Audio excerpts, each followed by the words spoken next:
ఈరోజు మా mummy birthday. ఈరోజు మా అక్క బర్త్డే. ఈరోజు స్పెషల్స్ రండి చూద్దాం. తందూరి చికెన్, దానిలోకి sauce and onions.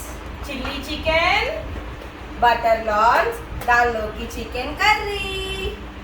Chicken 65, mushroom 65. Mushroom curry, morning mummy చేసిన జున్ను, ice cream, cool drink, last నాకు ఇచ్చిన కేక్. ఇన్ని ఐటమ్స్ తోటి నాకు ఇందులో సర్ప్రైజ్ ఇచ్చినందుకు thank you so much my dear family members. Once again thank you. ఈ వీడియోలో మీకు ఏ ఏ ఏ ఐటమ్ అయితే బాగా నచ్చిందో అది మాకు కామెంట్ రూపంలో తెలియజేయండి. మా యొక్క యూట్యూబ్ ఛానల్ని సబ్స్క్రైబ్ చేయండి, లైక్ చేయండి, షేర్ చేయండి. బాయ్.